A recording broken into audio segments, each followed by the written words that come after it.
This is a podcast by WellHouse Church, where we talk about what it's like to be a Christian Monday through Saturday, to live as a person of faith in a culture against faith. Here comes Santa Claus, here comes Santa Claus, right down Santa Claus Lane. So we're talking about Santa Claus.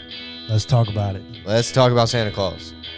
I think I'm going to title this episode, How Should Christians Engage with Santa Claus? How should Christians participate in Santa Claus? Should Christians participate in Santa Claus? I have my own opinions on this. Come on. I don't think that let me back up. I don't know in this moment, as a single man without kids, so my opinion really is not valid here. I don't think that I will participate in the Santa Claus thing with my kids in this very moment. Why? Yeah, I get it's fun. It's a lot of fun. It's a lot of fun. I remember doing it as a kid. But whenever I found out that Santa Claus wasn't real, it wrecked me. Mm-hmm. And I think that is because there is this sort of comparison that I did in my brain that I don't think is uncommon between this sort of being based on a real person in Saint Nick, right? Based on a real person that has these sort of omni characteristics. Oh, why do you call him Omni? They feel like they are.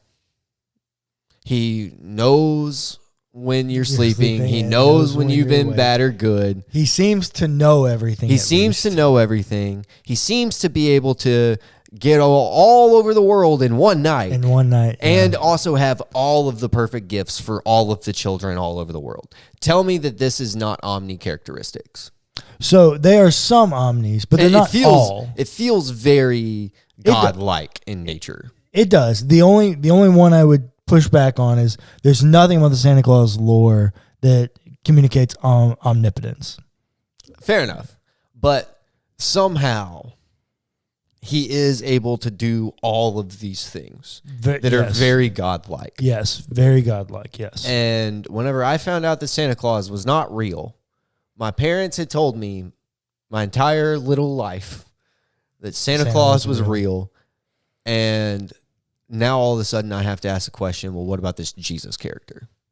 Yeah.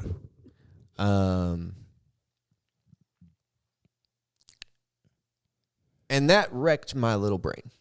Yeah. So as a single man in this moment, I don't know. Again, my opinion's not valid. I don't know how I feel about the Santa Claus thing. Is there a way to do the Santa Claus thing without saying that he's real? I think in the way that you're trying to do it, yes. Yeah. So I got quite a few qualms with Santa. And actually, I want your opinion on this because I don't actually know where I fall. Okay. But I know it's troubling enough that I can't settle on how I feel about it. Mm-hmm. I can't decide how I feel about the fact that Santa's fat. It's all the milk and cookies, bro. Well, but so I love it in like a fat positive way. Okay. But I also hate it because, like,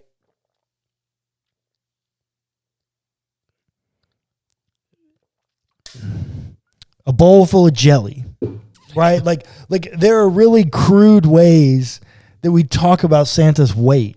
Yeah, it's true. And I always forget about that. Shake his belly like a bowl full of jelly. Yeah. It's like, I always okay, forget about that. Well, and the milk and cookies thing, and then he's fat, and he gets down the chimney. Like, yeah, no, I feel you. I'm not sure. I like in a fat positive way. I like that the main character is fat. Mm-hmm. But I just think in the way it's almost like a backhanded. He's fat. Actually, I don't know if that's true. Well, see, that's why we're having this conversation. I'm not sure that I feel that way, but that is kind of how I feel. I wrestle with. I actually don't know if it's backhanded in the way that you're talking about. Oh my God, how do I say this?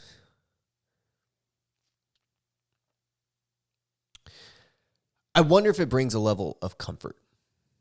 That he's fat? Mm-hmm. In what way, my guy? Don't take this in any other way than exactly what I'm about to say. He's soft. Oh my God, he said it. I mean, think about it, though. Like the kids that go and sit on Santa's lap in the mall.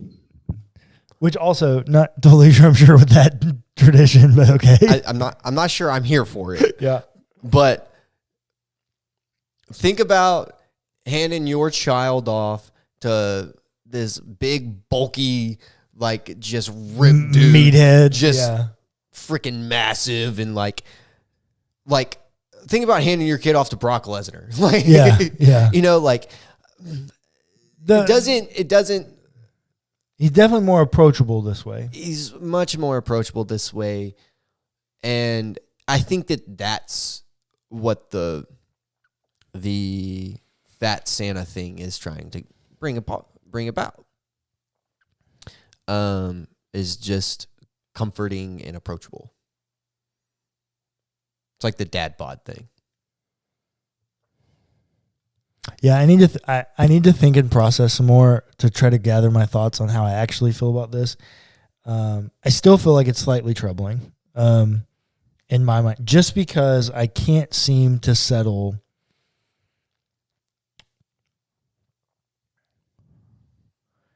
Yeah, I just can't seem to settle on how I feel about that. Because then in your thing about him being more approachable, it's not anything the same, but the only metaphor I can come up with in this moment is like, well, that just makes him the duff. For those who don't know, the duff is the dumb, ugly, fat friend. No, the designated ugly fat friend. No, it's dumb, ugly, fat friend. No, it's not. It's the designated ugly fat friend. All right, well, we're looking it up.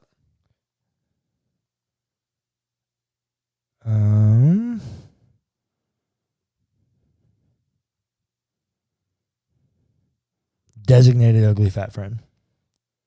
Okay. Remember that movie, The Duff, though? Yeah, she's the designated ugly fat friend. I could have swore it was the dumb, ugly fat friend. No. That's really lacking PC. Of course it is, but that term is not meant to be PC. No, it's not. But no, it's the designated ugly fat friend. Even in that movie, designated, not dumb. But anyways, in your comment, it just makes Santa like the duff. Mm-hmm. Which I'm not sure that I totally love what that communicates, because then that's not fat positive at all. Right. That's very backhanded about the way that we're communicating weight. So I don't know. Yeah, you fact checking me? Yes. Yeah. He's right. Of course I'm right. At least in What this a one. jerk No. you think. Of course I'm right. In this moment, I wouldn't lie on air. Like, that's dumb. Any person can go fact check me. Of course I'm right. Like, not in that I'm always right, but of course I'm right in this moment. But you have to admit the way you said that was hilarious. It of course I'm right. I'm always right. No, that's not what I meant. That's not what I meant. But I could totally see how that came out that way. Yeah.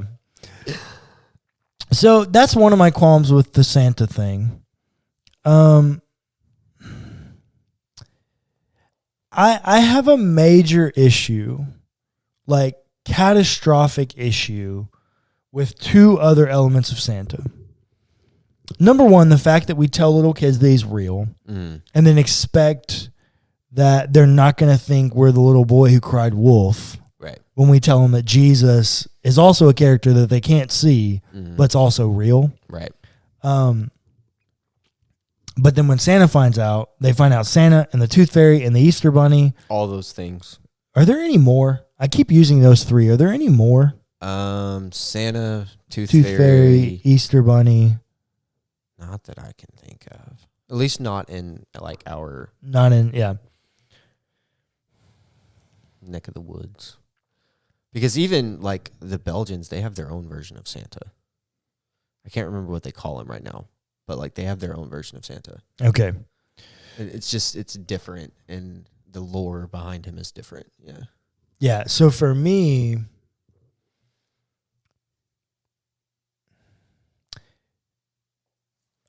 I got big qualms with the fact that we tell kids that there are these 4 characters that are all real and they can't see any of them. And then somewhere around the time of mid to late elementary school for most kids, maybe early for some, they find out in one of a few different ways that Santa is not real. And then that means the Tooth Fairy is not real and the Easter Bunny. And then they go, oh, and Jesus? And no, Jesus is still real. It's like, well, I'm just not sure that communicates the best truth, because now what leg do they have to stand on? Because you're, at least in this category, your word doesn't mean anything. Right. Because you've lied to them. I mean, that's a very cynical way of looking at it, but you said that this was a problem for you as a kid. It was. I don't remember it being a Jesus problem when I found out, but I didn't start talking about that until I was an adult. Yeah. Because I was never really able to put it all together. Right. But whenever I turned about 18, I remember I was 18 and Christmas was coming around. And I was just thinking about all of it, going through some deconstruction stuff, and I realized that's the problem. Yeah. That was my problem with Santa. And ever since then, I just haven't been able to get on board with the Santa thing. Yeah.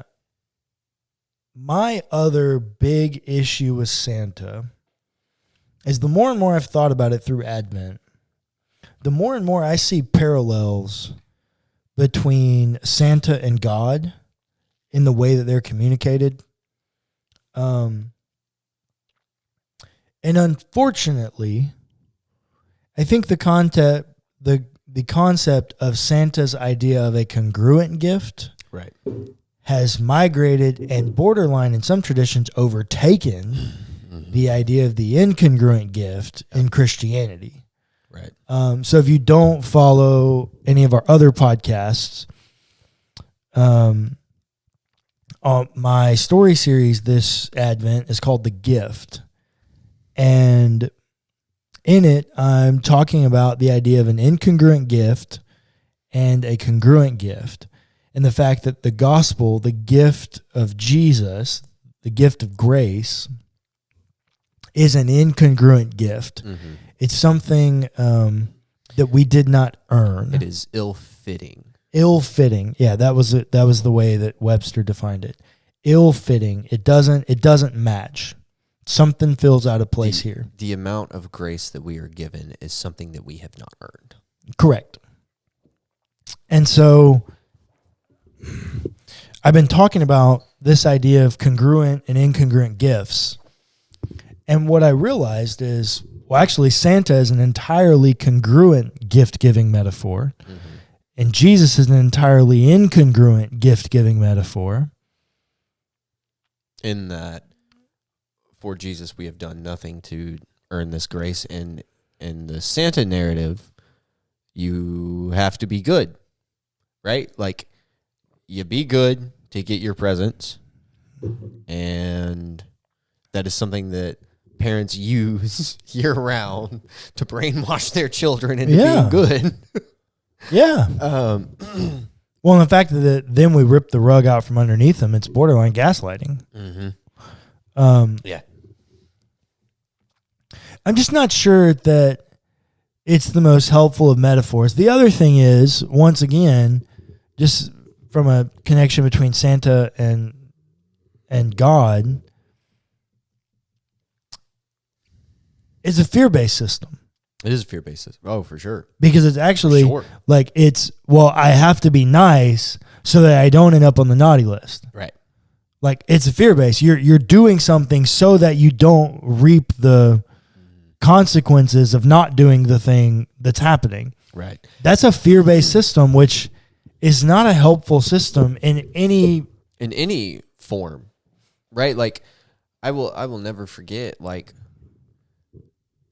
hearing sometimes other people say, and myself even being a part of this group at one point, doing the Jesus thing so that I don't go to hell. Yeah. Right? Like, yeah. same kind of deal. It's almost like it's your ticket. Right. It's your payment for the ticket. It's your get out of hell free card. Yeah, it's your fire insurance. Yeah. And that's just not healthy. I think it's the same way in the Santa Claus metaphor, especially when parents go in flipping June. Well, if you don't be good, Santa's not going to bring you a gift. Mm-hmm. That's a fear-based construct. Mm-hmm. Like, that's not helpful ever. Yeah. In the same way, I think great example is the famous sermon by Jonathan Edwards. Sinners in the hands of an angry God. Awful. What people don't realize is that sermon was preached twice by Jonathan Edwards. The first time he preached it in his own church where he pastored. Do you know how it was received? Not well, if I remember correctly. There's not a single person that responded. Yeah. Not a single thing of value. Yeah. Because it's a fear-based system. And he preached it in a context where they knew that their construct was not a fear-based construct. He then went 7 miles down the road and preached it in a church, not his own, that he'd never preached in before. And that's where you get the story of people clutching the front of the pews and scratching it because they're so intense. And you get this like mass revival kind of imagery. And Jonathan Edwards never preached that sermon again because he realized it's not a sermon that a pastor can preach to his congregation because it's a fear-based faith. I don't know if he's articulating it as a fear-based faith, but I know that when I read the sermon... That's exactly what it feels like. Oh, it's 100% that. Yeah. It's literally titled Sinners in the Hands of an Angry God. Yeah. You're meant to be afraid of God in that construct. Yes. And that's also why it was not effective in his own church. Right. I remember reading that in high school. Really? Mm-hmm. I don't remember reading that in high school. Becca had us read it. I don't remember that. Yep. I think I've actually read it multiple times. My Reformation section's over there. Yeah. I just think there's a lot of things about the Santa Claus narrative that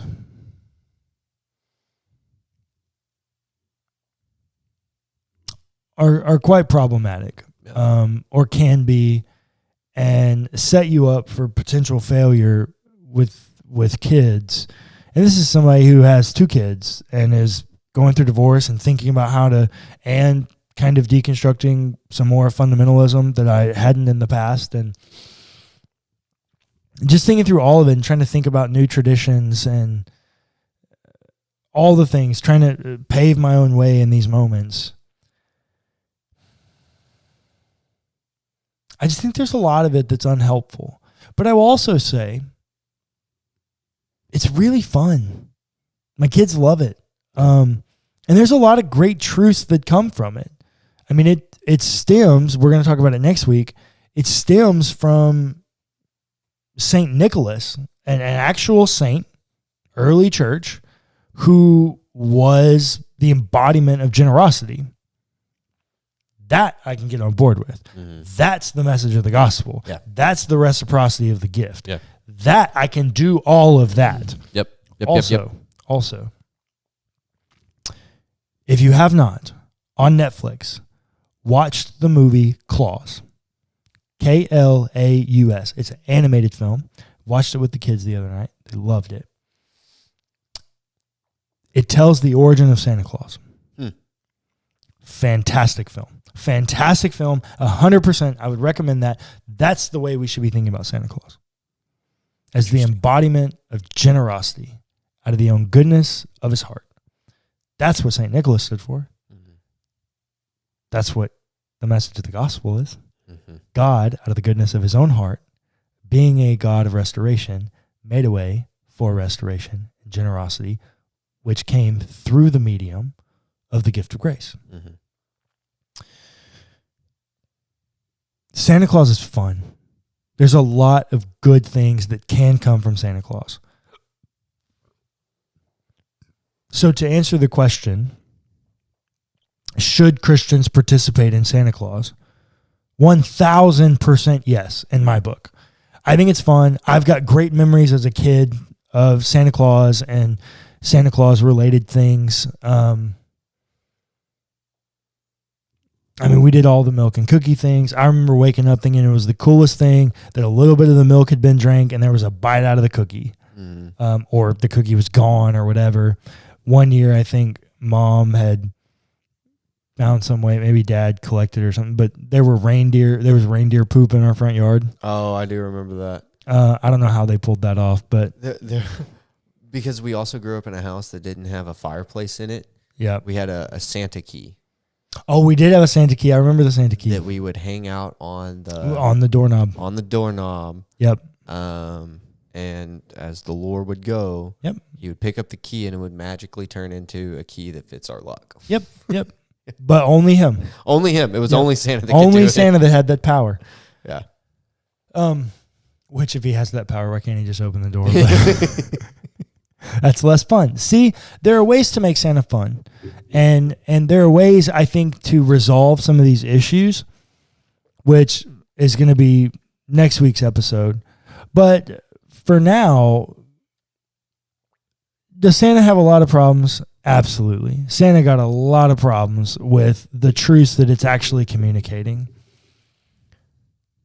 But Santa's fun. And I think there is a way, 100%, a way to make Santa and Christianity coherent in their metaphors of gift giving that can do leaps and bounds more for your children in understanding the gospel when you make them coherent rather than making them in opposition where one must take them over. And it's always easier to choose the path where I can exclude someone. So by making them congruent in their incongruity, okay, we can save Santa.